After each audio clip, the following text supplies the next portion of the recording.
अस्सलाम वालेकुम friends, welcome to global news reporting. आज हम डिस्कस करने वाले हैं अफ़गानिस्तान का सीनेरियो। वहाँ पर किस तरीके के हालात हैं, अभी वहाँ पर क्या चल रहा है, अमेरिकन फोर्सेस का क्या है और अफ़गान फोर्सेस किस तरीके से वर्कआउट कर रही हैं और तालिबान किस तरीके से वर्कआउट कर रहा है। देखिए, सबसे पहले हम ये जान लें, थोड़ा सा बैकग्राउंड में चलते हैं और ये देखते हैं कि हिस्ट्री में हुआ क्या था। जब 2001 में अमेरिकन फ़ौजें अफ़गानिस्तान के अंदर आई थीं तो करीब करीब 1.5 लाख के करीब अमेरिकन फ़ौजी वहाँ पर उतारे गए थे। उसके साथ साथ 1 साल के अंदर अंदर वहाँ पे नाटो की फ़ौज उतार दी गई थी, जिसमें कि 48 कंट्रीज़ की फ़ौज शामिल है। किसी कंट्री ने अपने 10,000 ट्रूप्स उतारे, किसी ने 20,000, कुल मिलाकर कई लाख ट्रूप्स अफ़गानिस्तान के अंदर आ चुके थे। अफ़गानिस्तान में हुआ क्या था कि ज़्यादा से ज़्यादा एरिया अमेरिका ने कैप्चर करने की कोशिश करी, फिर भी वो बहुत ज़्यादा एरिया कैप्चर ना कर पाकर आधे से ज़्यादा अफ़गानिस्तान तो कैप्चर कर चुके थे। अब आज अगर हम डिस्कस करें 20 साल के बाद क्या सिनेरियो है, तो हम ये देखते हैं कि कहीं ना कहीं पीस टेबल पे लाने की कोशिश की जा रही है अफ़गानिस्तान आर्मी को, तालिबान को और जो अमेरिका के फ़ौज है, जो नाटो है, सब एक टेबल पे पीस टॉक करना चाहते हैं। आपको पता है 2020 में जो डिस्कशन हुआ था, जो ट्रंप ने डिस्कस किया था, उसके अकॉर्डिंग 1 मई तक अमेरिका की सारी फ़ौजों को निकल जाना चाहिए था। तो इसके लिए टर्की में एक मीटिंग रखी गई थी जिसमें तालिबान को बुलाया गया था, लेकिन तालिबान ने वहां जाने से इनकार कर दिया और उसने कहा कि नहीं, 1 मई को जो मुआहदा हुआ है उसी पे हम रहेंगे और उसके खिलाफ नहीं जाएंगे। अब होता क्या है? होता ये है कि 1 मई को ये अपनी फ़ौजें नहीं निकाल पाते, तो तालिबान क्या करता है, तालिबान यूएस के सारे बेसिस को, जो कि यूएस ऑलरेडी खाली कर चुका था प्रिकॉशन के बेसिस पर कि कहीं वो हमला ना कर दे, और ऐसा ही होता है कि तालिबान उन सारे अड्डों पर जो कि यूएस फोर्सेस के थे उन पर अटैक कर देता है। वो कहता है कि हम अमेरिकन फोर्सेस को नुकसान नहीं पहुंचाएंगे, लेकिन उन सारे बेसिस पर कब्जा कर लेंगे जो कि 1 मई को अमेरिकन फोर्सेस के पास थे। अब वो क्या कंडीशन रखता है कि हम अमेरिकन फौजी को नुकसान नहीं पहुंचाएंगे? वो 3 कंडीशंस उनके सामने रखता है। पहली कंडीशन उसकी ये होती है कि तालिबान का जो टेररिस्ट लिस्ट में नाम है वो हटा दिया जाए पूरी दुनिया में, हर कंट्री के अंदर से। दूसरी कंडीशन उसकी ये होती है कि हमारे जो सफ़ीर है, जो प्रेसिडेंट है, जो वाइस प्रेसिडेंट हैं, जो भी जाते हैं दूसरे मुल्कों में, उन पर से बैन हटा दिया जाए, हर मुल्क के अंदर हमारे हर आदमी पर से। और जो हमारे एसेट्स हैं उन पर से भी बैन हटा दिया जाए, जैसे अकाउंट्स वगैरह, ये सब। और तीसरी कंडीशन उसकी होती है कि जो भी हमारे तालिबान के फाइटर्स हैं, जहाँ पर भी कैद हैं, वो जो उसके लोग हैं, जैसे गुआंटानामो बे में भी कैद हैं, अमेरिका में भी कैद हैं, और अफ़गानिस्तान के अंदर बहुत सारे लोग कैद हैं, तो वो ये कंडीशन रखता है कि भाई हमारे 8,000 तालिबान फाइटर्स को फ़ौरन से फ़ौरन रिहा करी जाए। और ये 3 कंडीशंस के लिए उसने 1 हफ्ता दिया है, यानी 7 तारीख तक ये शर्तें माननी है अमेरिका को। अगर ये शर्तें नहीं मानी जाती हैं तो फिर वो अमेरिकन फोर्सेस पर अटैक करेगा। तो ये देख लेते हैं कि 1 तारीख के बाद क्या हालात हो गए। जैसे यहाँ पर स्टेट्स होती हैं, वहाँ प्रोविंस बोला जाता है, तो हम अलग अलग प्रोविंसेस को देखते हैं। तो उसमें हम देखते हैं कि फराह प्रोविंस जो है, वहाँ पर 7 आर्मी पर्सनल को उन्होंने मार दिया। वैसे तो उन्होंने सारे यूएस बेसिस पर कब्जा नहीं किया है, 6 या 7 यूएस बेसिस पर कब्जा किया है। उसके बाद भी अफगान आर्मी ने रिटेलिएट करते हुए 1-2 बेसिस उनसे लिए हैं। तो वहाँ पर जो कैजुअल्टीज हैं आर्मी के साथ, वो 7 हैं। और एक टनल खोदी गई 400 मीटर की फराह प्रोविंस के अंदर, और वो टनल कहाँ निकाली गई? प्रोविंस के अंदर, और वहाँ पर उन्होंने इस तरीके से प्लानिंग करके अटैक किया।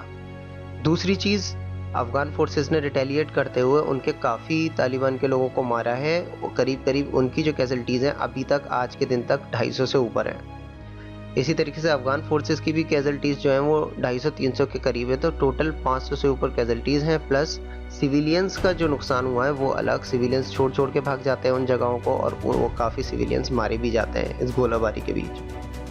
अफ़गानिस्तान की तरफ से जो न्यूज़ आ रही है अफ़गान फाइटर्स की तरफ से, उसमें उन्होंने ये बोला है कि 100 से ज़्यादा तालिबान सोल्जर्स को उन्होंने एक जगह पर 24 घंटे के अंदर न्यूट्रलाइज़ किया है, और 50 से ज़्यादा इंजर्ड है। दोस्तों, ये जो न्यूज़ है कि 100 लोग मारे गए हैं, 50 से ज़्यादा इंजर्ड है, ये अफगानिस्तान आर्मी की तरफ से है। इस पर कोई टिप्पणी या कोई कमेंट अभी तालिबान की तरफ से नहीं आया है। अक्सर होता क्या है ना, जब भी कैजुअलिटी तालिबान की साइड होती है तो वो मेंशन नहीं करते हैं अपनी साइट्स पर, या आप देखेंगे ट्विटर वगैरह पर वो लोग इस चीज़ को मेंशन नहीं करते। इसी तरीके से अफगान आर्मी के साथ जो कैजुअलिटीज़ होती है उस पर वो ज़्यादातर चुप रहते हैं और मेंशन नहीं करते कि उनका क्या नुकसान हुआ है। बिल्कुल इस तरीके से सच्चाई पता नहीं चल पाती सामने कि एक्चुअल में किसका कितना नुकसान हुआ है। दूसरी चीज़, आप इस बात से सिर्फ अंदाज़ा लगा सकते हैं कि किसके पास कितने डिस्ट्रिक्ट हैं और कौन ज़्यादा आगे बढ़ रहा है। तो यहाँ पर ऑब्वियसली हम ये देख रहे हैं कि तालिबान जो है ज़्यादा से ज़्यादा डिस्ट्रिक्ट कैप्चर करता चला जा रहा है, ज़्यादा से ज़्यादा फोर्सफुली अफगानिस्तान फोर्सेस पर वो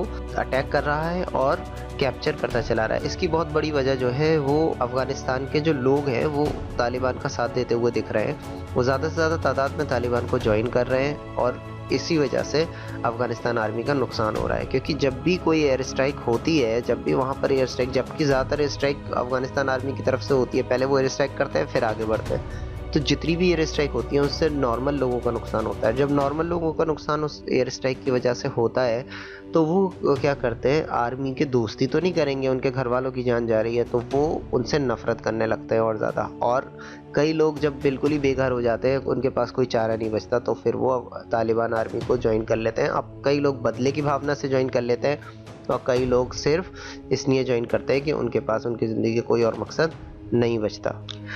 हेलमंड के अंदर, हेलमंड जो प्रोविंस है अफगानिस्तान का, उसके अंदर एक यूएस मिलिट्री का जो बेस है कैंप एंटोनिक, वो अफगान फोर्सेस के हवाले किया था अमेरिका ने, लेकिन तालिबान ने उसको पूरे तरीके से कैप्चर कर लिया है। इसी तरीके से कंधार के अंदर एक बेस है तो उसको भी तालिबान ने कैप्चर कर लिया है।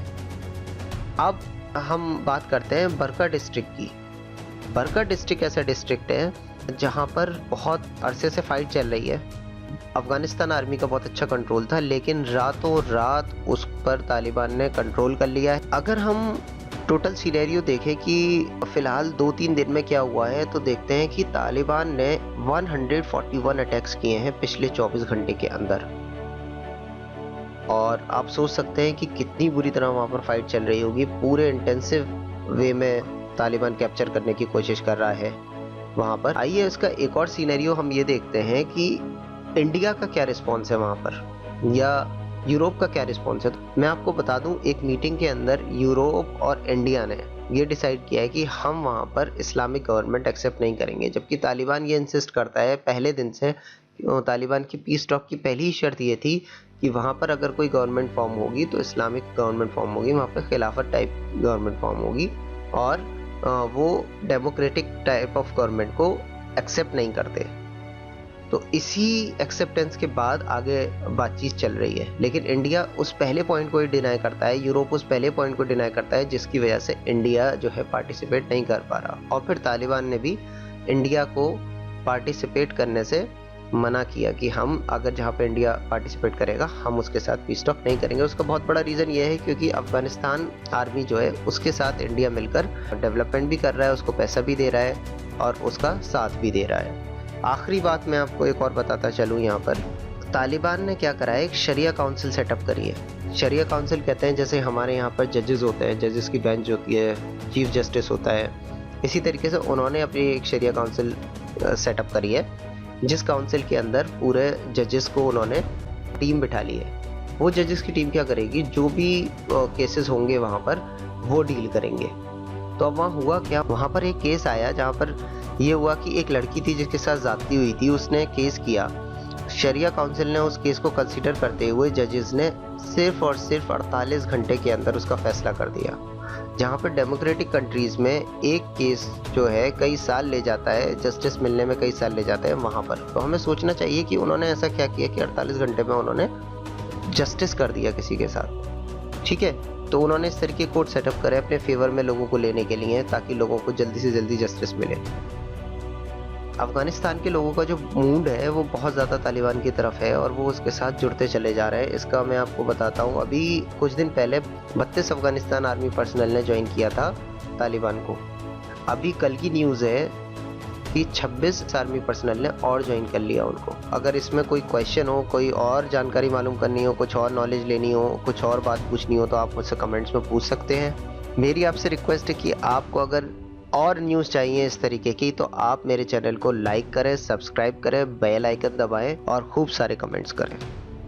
और अगर आपको डेली अपडेट चाहिए हो वहाँ का तो भी आप मुझसे ले सकते हैं। मैं आपको डेली अपडेट अवेलेबल करा सकता हूँ पूरे अफ़गानिस्तान सीनेरियो का।